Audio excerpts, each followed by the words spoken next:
Can you see my screen? Yes, we can. Okay, thank you.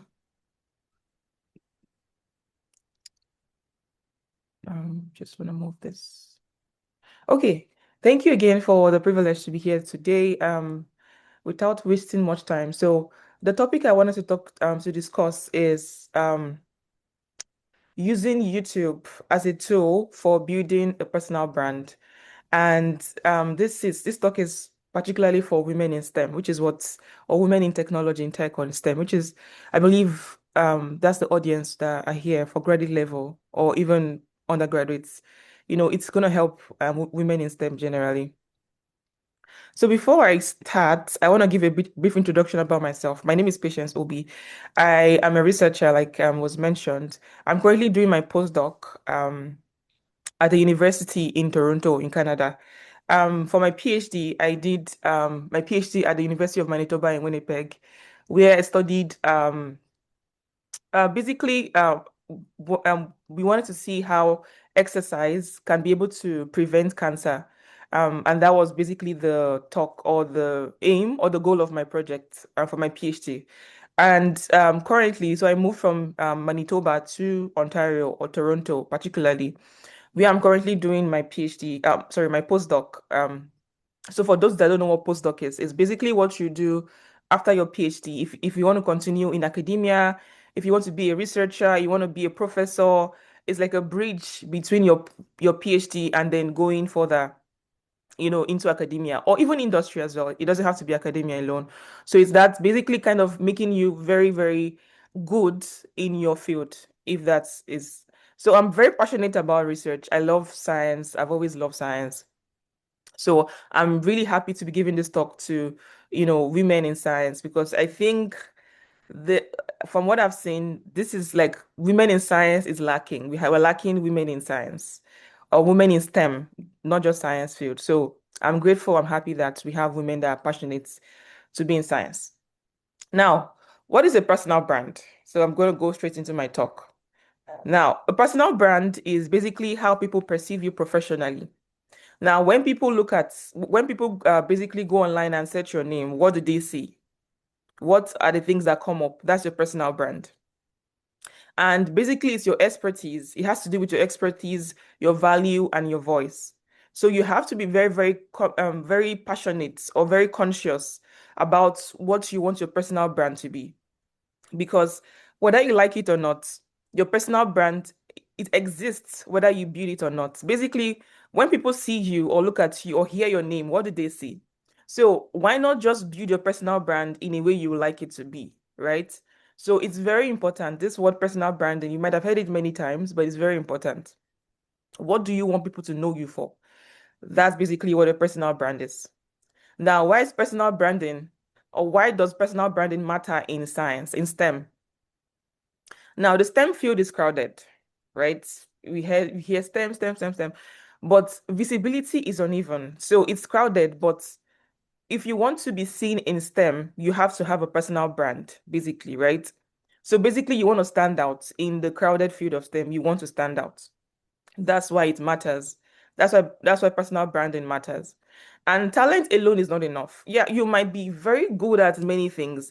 You've heard of people that say, you will see like maybe some videos where somebody is singing, they have a very good voice, and you're wondering, how come we don't know about this person? Like we don't know. That's how, so the person is not visible.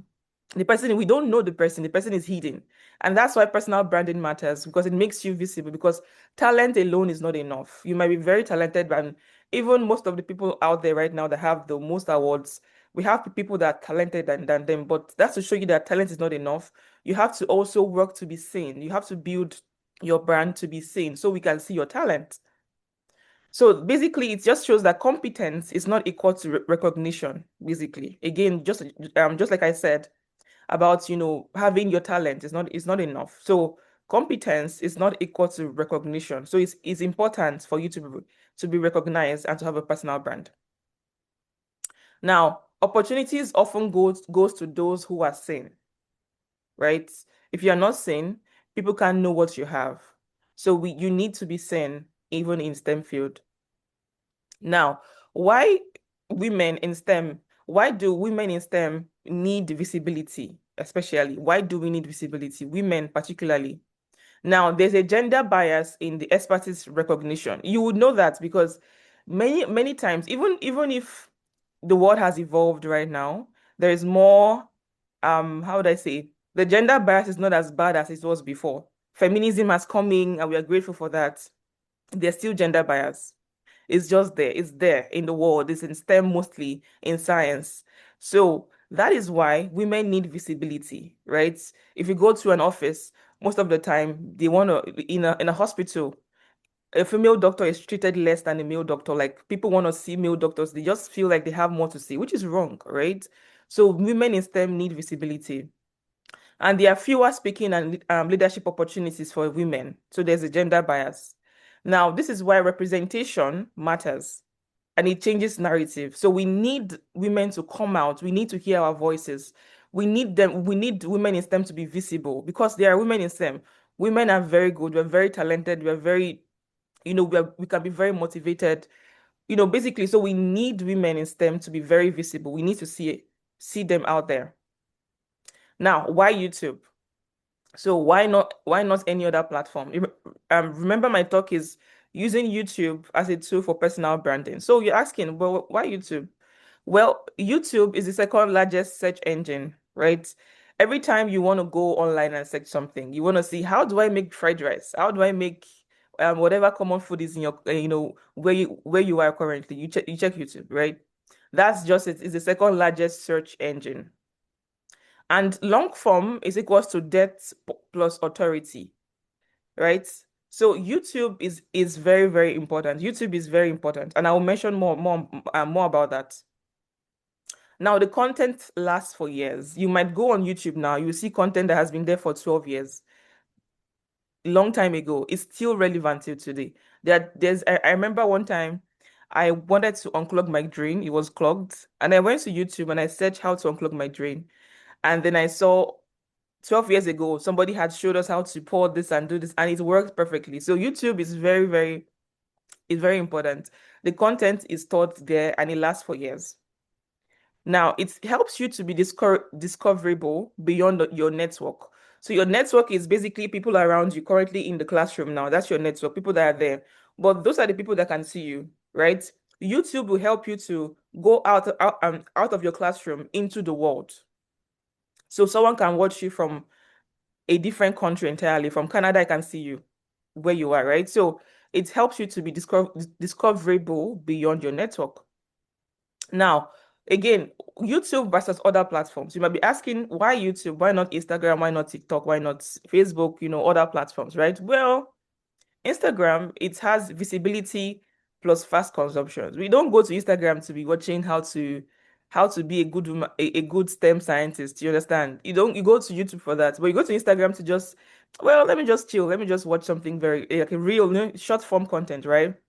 So it's visible, but there's fast consumption there. It doesn't really hold much value, I would say, right? And then TikTok, there's trends, there's dancing trends, there's all of this, and then short attention span. Of course, you just go there again to just kind of, if you're tired, you want to go there and just see something very quick and leave, right? You don't go there to really learn something. Um, so that's it. And then LinkedIn. I mean, I'm sure we've heard of LinkedIn. LinkedIn is professional, but it has a limited reach. You understand? People go there for a particular reason, either for job hunting, either to show, something. So it doesn't have a very big reach, right? Now, YouTube, it has authority and longevity, right? So it is there, like I mentioned, it's very, you can have your content there for years. People can find you easily on YouTube. It is the second largest search engine. So YouTube is very, very important and very vital. Now, what are the common myths that stop women from starting, right? You hear things like, I'm not an expert yet. Well, that's not true. That's a myth. I'm not an expert yet, and I will kind of explain what that means in the next slide. People would judge me. This is something I thought about before I started YouTube. I didn't just know that I wanted to do YouTube, and I wasn't just very sure. I was like, well, people would judge me now. Like, I'm a scientist. I go to the lab, I wear lab coats, I look serious. I want to. So if I go to YouTube, they'll be like, what are you doing? They'll have this perception of you like you're not serious or. So, but that's a myth, and that's not really true. And then you say, I don't have time. This one, I've said it to myself many times, and I've said it to myself even like literally like last week. So I don't have time. I'm busy. I'm a scientist. I have more important things to do. That's what you hear people say. And then you hear it will look unprofessional again. You say, well, it doesn't look like, I want to be, I want to talk about my DNA, I want to talk about my RNA, I want to talk about, to sound very big words and all this. Well, that's a myth. That's not true. And these are things that will keep you from starting. Now, let's reframe the word expertise. What does expertise mean? Now, teaching doesn't mean that you know everything. When you hear an expert in the field, you're like, oh my God, this person must know everything. Ah, wow, there's nothing this person will not know, but that's not true. Yeah, even teachers don't know everything. They don't know. They learn every day, right? So don't see expertise as you must know everything. Right? So don't have that mindset that you don't know everything. So that means you don't want to start YouTube. That's not true, right? Now imagine it like documenting your journey, because the people that you know now as the big people, they didn't jump there. No, there was a journey, they went there. So why not document your journey? You understand? So expertise again is not knowing everything. It's basically you taking a step forward to know something more each single day. And if you want, you can document the journey. So we see how you started and how and where you are right now, how you got to where you want to go to. So basically that's what expertise might mean. So clarity is greater than complexity. So again, in science, we always think of the most complex things. We think of physics as being very complex. We think of, we think scientists can be they think complexity makes them look serious or make them look professional, but that's not true. You might know everything in the world, but if you cannot explain it to a 13-year-old child, they don't hear you. Like, what are you saying? DNA, chromosome. Okay, we've heard you, man. We've heard you, sir. What is the meaning? You get it. So basically, clarity is greater than. So clarify what you're saying. That's what expertise is. That you can explain your science very basic. Is great. Is better than complexity. Now, what can grad level STEM women talk about? Now you're wondering, I want to do YouTube, but what can I talk about, right? Well, there are many things you can do. You can explain your research in plain language. They want to know, like, okay, okay, okay. You are going to the lab every day. What are you doing? Let me understand in simple terms. So you can actually start YouTube where you're explaining all these big grammars that people hear in tech. They hear of this word and it's so big they can't understand it. Why not think about doing your YouTube where you explain your research in plain language, like very simple, basic language? That can be an idea for you. Now think about your day in the life in academia or industry. I'm sure you've probably seen some videos where they say day in the life of a content creator, and they're straight. Well, you can show yourself doing whatever you're doing. You can show yourself doing um in the lab you're working, you are doing your computer work, you are doing AI automation, whatever it is you're doing. People want to see these things. Actually, they're actually curious to know how is it that this person, this scientist is working. I want to see. So a day in the life in academia or your industry or in the lab, whatever it might be. Now, how do you study methods and productivity? Many people actually are curious about these things. That's the truth. I think it's a gap, actually. So you can tell them, oh, I study in the morning, for example, by 8 a.m. I wake up to study, to read. This is an idea you can have for your YouTube. Study methods, how to be productive, how to achieve your goals, stuff like that. Now, career paths in STEM. People just know when they hear STEM, they just think of doctors, nurses, engineers, and that's all. Like, but there are other fields though. There are other things in STEM.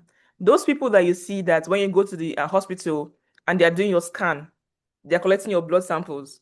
Those are also scientists there. Those are also in STEM. You get it. So there are other career paths that people haven't thought about.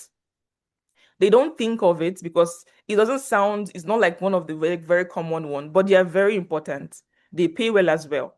So you can actually start your YouTube channel talking about the uncommon ones that people don't know, the career paths in STEM people can go to, and how much they're being paid, how they can start it, stuff like that, right? It will go viral. It will actually be very, very impactful. Now, we can also talk about mental health and imposter syndrome. This is something that, oh my God, it's very, very important in science, especially like in STEM. People go through this a lot, right? And they don't talk about it. They don't know how to talk about it. They don't know how to deal with it. So you yourself, you can start your channel and just explain how you're able to deal with your mental health, how you help yourself to navigate that. Imposter syndrome basically showing that, meaning that you don't know anything, like you feel like you're not capable of talking. That's not true. You understand? So all of these things can be YouTube ideas of what you can start as a woman in STEM. Now, how do you turn your research into content? Now think of it like this. What problem does my research solve, basically, right? There's a question and there should be a solution, right? So basically think about it. What problem does my research solve? So basically this process flow that is here is just basically kind of just to show what you can do. You can just draw something like this, just say aim one, aim two, aim three. My aim one is going to solve this, and this will be my step, my aim, and my methods. You know how science can be, and then this will be my results. You understand? So you can turn your research into content, and even just the aim one of your research can be like one content idea. So basically, you can just use this. You can just draw this flow chart basically to help you to turn your research into content. And think about, why should non-experts care? Again, so think about your research towards the non-experts, the people that are not in science. Think about it like that. Like, why should they care about your research? Okay, it sounds important to you and your friends and your teachers but like it doesn't sound important to someone else that is not in science though. So think about it, like why should those people care about your research? So you can turn that into content, like I mentioned before. And then how does it affect real lives? That's one gap that I'm really thinking about, is every time we're in the lab, we are working, we are doing our science. Okay, ma, okay, sir. But how does it affect real life? We've heard you, but that's what we want to hear. Like, how does your research affect real life? So you can turn that into content as well. Now, you're there wondering, you're probably wondering, this YouTube safe, I don't have camera. Well, you don't need a fancy equipment though. You think about YouTube or filming content, you think about this very big thing, ring lights, there's camera, there's tripod, there's this, there's one, and the background is very nice, and then there's white chair. Nah, that's not how you don't think about it like that. It's not like that at all. Oh. So all you need is your phone, your smartphone. That's all you need. You need natural lights. There's lights, there's sun. God gave us light. So that's all you need. And then you need clear audio. You don't even need to even have a microphone. When I started, I didn't have anything. I still don't have cameras, So I'm still I use my phone, and then I use my the lights. Basically, I put on my lights. Basically you have the equipment. I don't have a ring light. You don't need a ring light. You understand? And then you need simple editing tools like Canva, CapCut, iMovie. I didn't even know what CapCut was until later on. I started using iMovie. iMovie is on your phone, no? Your iPhone. If you open it, you see iMovie there. It's an app that's already there. So you can just look at it, very simple. It's actually very simple. So people think that is, oh my God, how did you cut this? How did you join? No, it is very simple. You understand? So just check YouTube again, go and check how to edit videos, and you'll be very shocked. It is very simple. So basically, that's how you can start. Now, you're probably wondering, well, I don't have time. I beg, I don't have, but no, you have time. So how do you manage your time as a graduate student? You batch filming. Like I mentioned, you can think of 5 content ideas in one day. You can film that in one day, but then you space it across 5 weeks if you want to. You understand? You can even put one content in a month. It depends on how you want to do it. Just manage your time properly. You have time. You do have time. And then you can think of creating evergreen content. What that means is that think of your content. Think of the content that if you create today, in the next 5 years, is going to be relevant. Don't do trends. I mean, people do trends sometimes to go viral. Well, not really. So if you want to really, really make impacts, you don't think of like the one that you want to jump on now. It's going to be relevant in 2 minutes. Yes.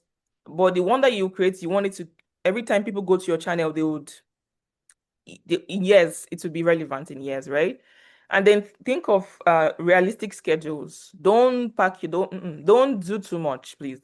Yes, it's do YouTube, but don't let it overshadow your work, your science. It shouldn't come first. No. So every time you're free, 2 hours from your time, you can just make content, all of that. So create a very realistic schedule and focus on one platform for at the beginning stage, right? So basically YouTube. And if you want, you can then transition into Instagram, TikTok, because those ones are also important. Those short form content you can do. Even YouTube, there's shorts on YouTube as well. Those shorts, like 1 minute shorts, videos and stuff like that. So you can basically just it helps you. It doesn't like you don't waste content if that makes sense, right? You can just space it out and then do YouTube first, focus on that. By the time you get your schedule right, then you can, just post on other platforms if that's something you want to do. Now, how do you handle fear, judgments in the and academia culture? Just like I mentioned, people have that fear where it's like it will look unprofessional, right? It will look somehow. Yeah, so the fear of colleagues watching, like what if my mate see this, or what if my friend or my colleague at work see this? In it doesn't concern them. That's it. So don't be afraid of your colleague watching your channel, and you're doing something important as well. I had that fear when I started my channel. Someone even told me, "Are you sure you want to do YouTube?" Like what? Like they were saying it somehow, but now the same person or the same people, even several people said it, but now they're coming to me with questions. They are proud, they are happy, they are all of this.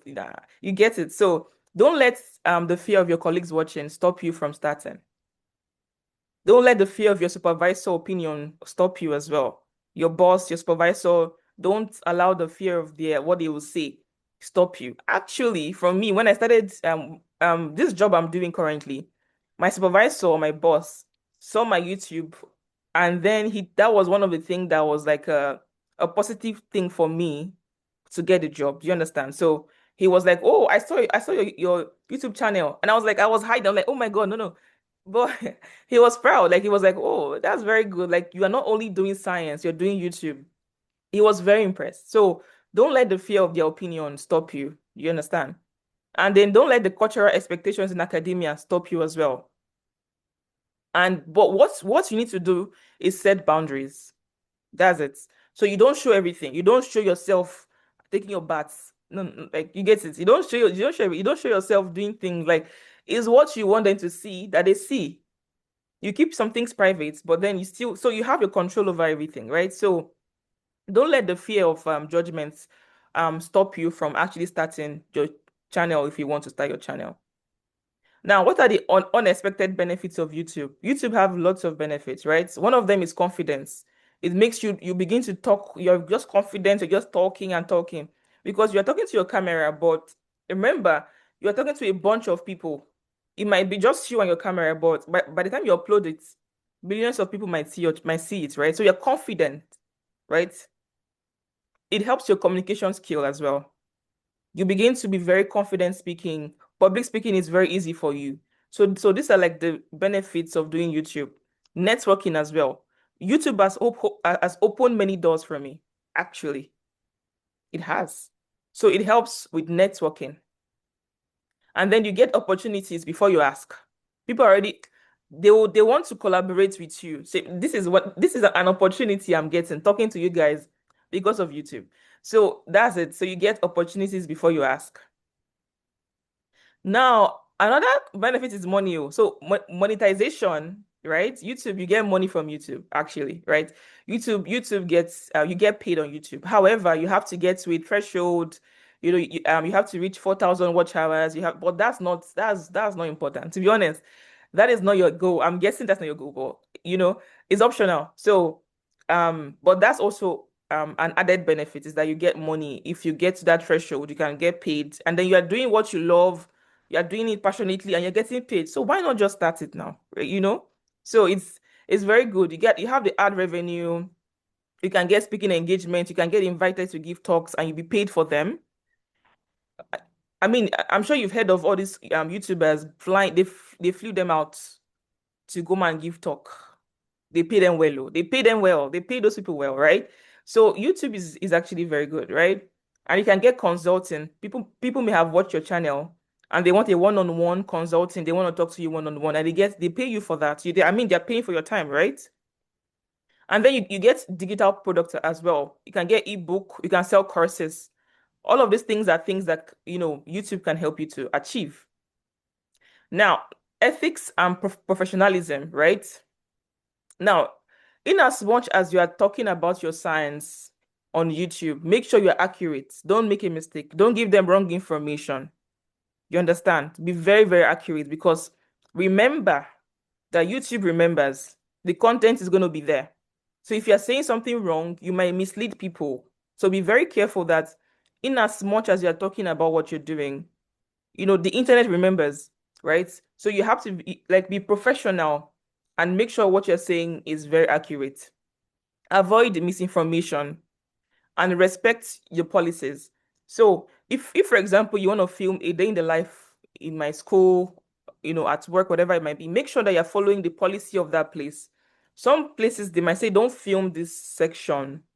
Don't film it, please. Don't If you want, you can ask them before you start filming. That's very important. That's what I did. Because I would film sometimes a day in the life in the lab. I, I spoke with my supervisor before I did that, right? So don't just film and just say, oh, it's my life. No, no. So you should respect the policies and separate your personal opinion from your expertise. Do you understand? Don't say, well, for me, oh, I think this is how your science is. Just report it like that. Don't put your personal opinion and then distort it. Again, you are talking to people, right? This is internet. People can take one thing and run with it and then it can destroy them. No. So be very careful what you say and how you say it. Now, let me just give a brief personal experience how I started my YouTube channel. So I'm not a big YouTuber, please. It's just I just have 2.1K subscribers. I haven't really been there for some months because I just moved here. So, but I started YouTube not like knowing I want to be a YouTuber. No, no. I loved YouTube. I love watching some things on YouTube vlogs and some videos. I'm seeing that they've helped me. However, I noticed a gap. So basically, think of it like this. What would you like to see that is not out there? If it's not out there, so put your camera, film it, then film what you want to see out there, if that makes sense. You understand? So I saw a gap and I just filmed and then people got I had a good response. So I've been on YouTube for like around 3 years now.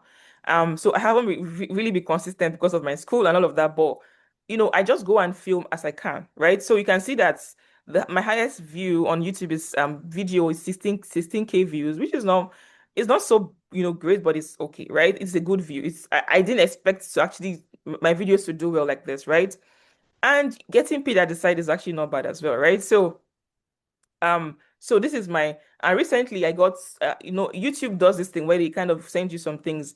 They told me I got 150K views as of September last year. I was like, oh, nice. And then 2K subscribers as well. So basically just to show you a bit of my experience on YouTube. It's not something, it's not so deep. It's not so big. Just starts. Now, let's do something very simple. Let's do a simple 30-day action plan. You might be thinking, I'm going to go master my YouTube, but think about it like this. It's going to be very good if you do that. But if you have a plan, then it's better for you to, start. So week one, you can define your niche and your audience. So think about what do you want to film? What niche do you want to do? Think about your audience. Who are your audience in your week one? It can take you a few days to do that, to plan. Week two, outline 3 video ideas. Like what are the video ideas you have in your head? Just outline them. Week three, you film your first video. Of course, it will be bad. My first video I used, but my phone was there, it was falling down. I was laughing at, it was messy, right? So it will be bad. The first video, film the first video, and then you can edit it and all of that. And then week four, you upload and you reflect. Just upload it and don't think about it, just upload it and then you look at it and see how it goes. So that's basically your 30-day action plan. And then you can see from there, you then know things that you can change, how it's going to help you, what you need to add, things like that. Just start with that. It's a simple 30-day action plan. It's not going to be tomorrow. It will take time, maybe, but then you get it done. Now, final encouragement. Your voice matters. Your voice matters. Don't think that you don't have anything to say. You do, and your voice matters. And representation matters. Again, women in STEM needs to be represented. We need to see you guys. We need to see you out there. Someone is waiting to hear your story. Actually, we are waiting to hear your story. Your story is different from every other person. Don't think that it's a big no. We want to hear your story. We are waiting to hear your story. And you don't need permission to start, right? So you just start. Like you don't need to ask, like just start. Do you understand what I mean? So just start. Now, if I still have some few minutes, I want us to do something interactive, just like very short interactive exercise. Now, just write this down actually. So write down one thing you know well. Because I'm sure as you're sitting down there now, there's something that you know very like this one. I know this thing. You understand? So what do you know well? Like what's Bring out your just write it down. notebook. Sorry? Sorry for interrupting. Can we bring out our notebooks Okay. so that we can write and join the interactive exercise? All right, patients, you can continue. Okay, thank you. So I'll give you 1 minute. Just write down something on your book or on your phone, whatever it might be. Just write down something.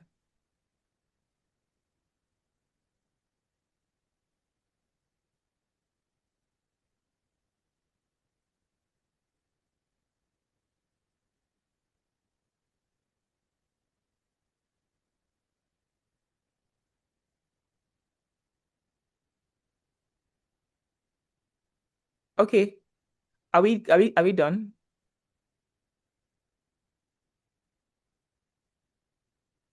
Yes. Okay. So second one, write down one thing you're learning right now. Whatever, just don't think too much. Just write down one thing you're learning right now. Maybe AI automation, maybe tech, how to do this, how to do that, how to, you can even be weaving, tailoring. It doesn't have to be science, to be honest. Just write down one thing you're learning.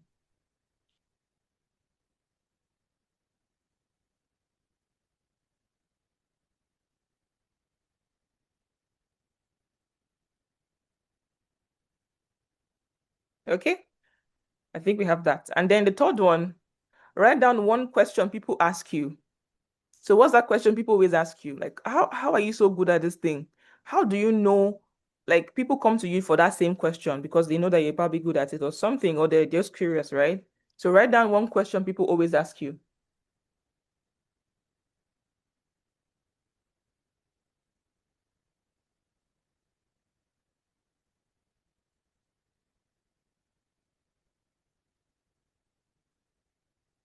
Okay? Now I'm guessing we have those things written down, the three things written down in the book, right? Now, guess what? Each of those things is already a YouTube video, actually. Look at Okay. your book. So those things are already that, yeah, just go and film one of them. So that's already your YouTube video, right? So the one thing you know well, one thing you're learning, tell them how you're learning it. They want to know how you're like, we want to see your progress. Like we want to see what you know so well. And that thing people ask you for. So those things are already your YouTube video ideas. And that's the end of my talk. Thank you so much for listening, and I'll be happy to take your questions. Please, let's keep clapping. It's not easy. Please, yes, stand up so that she will see. She needs to see that you people appreciate her. Thank you. Thank Thank you you. so Thank much, you. Thank you. patience. Thank you so much. Thank you so much. That was a very wonderful session. I Thank don't you. know about you guys, but I've learned a lot. I've learned a lot. Patience, just so you know, while we were speaking, some people already started creating their YouTube channels. Awesome. Awesome. Awesome. I'm Yeah. happy. So we are hoping that more people will do so. Okay. Okay, just we will be going into questions. I believe some of us would have questions. Some of us we want to know how to start. Some of us have started, probably challenges you are facing. But before we go into the Q&A, I just want someone to, or two people to tell me one thing they have learned from what she said. Not Madam President, please. Sorry. Okay, so Stacy, we have Stacy here. She said she has learned something and she wants to share with us. I think what I can speak to is the last bit of it. In regards to creating our own channels, we don't really have to be all ready to get started. We can just get started from where we're at. Even from the exercise we did just now, we've realized that we have everything it takes to get us started and to keep the ball rolling. So thank you for that. And I see Wura, our Madam President here, already has a YouTube channel. Oh, Ethel here has a YouTube channel. Come on. Me oh, tonight, I'm gonna have a YouTube channel. Come on. that's great. That's great. Thank you. That's so nice to hear. I'm so happy to hear this. Does anyone else want to share? Who else? Okay. Ajara wants to share. Oh, Lucia. Okay, so I started like years back. I wanted to actually be a content creator. Then I was using iPhone 6. I was like, oh, the camera is not good.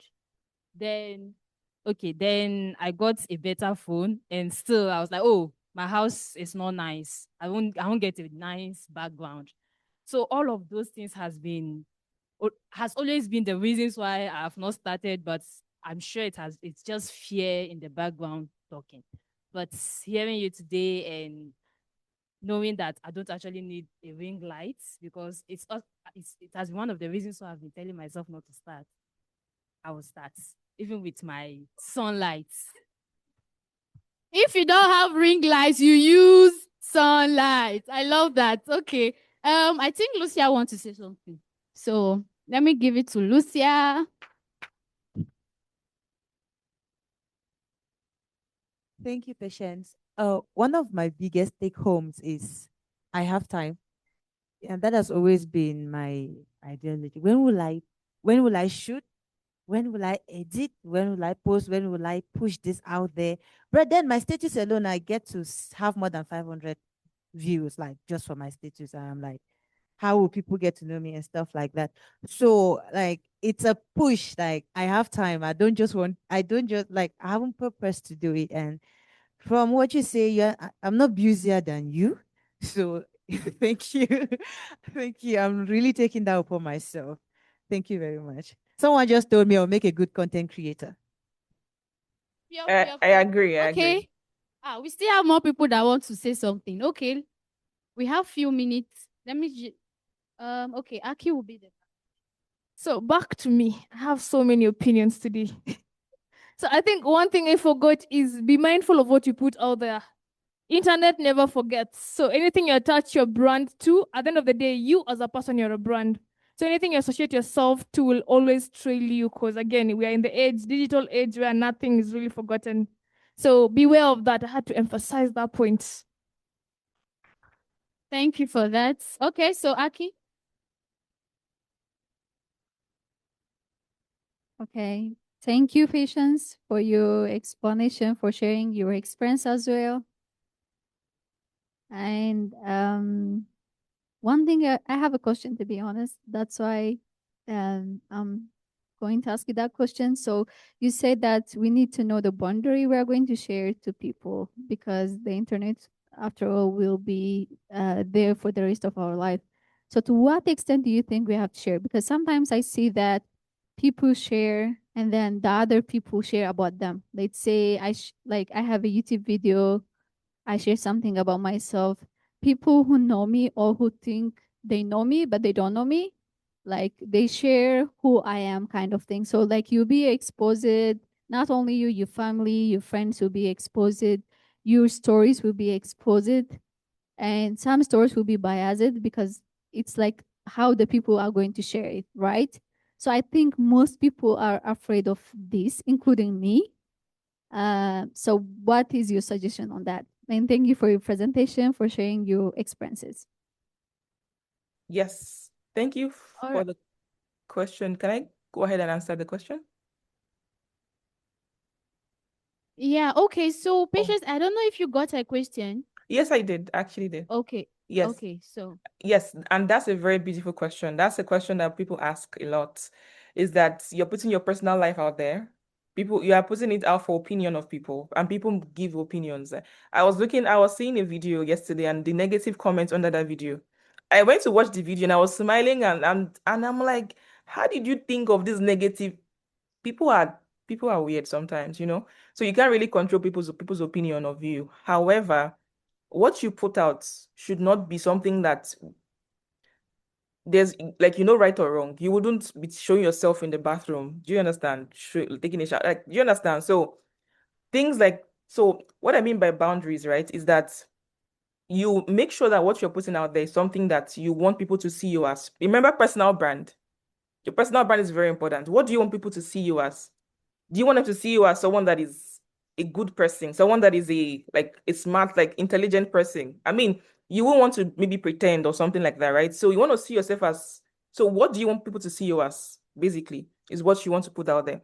However, people can be like, you can't really control people's opinion of you.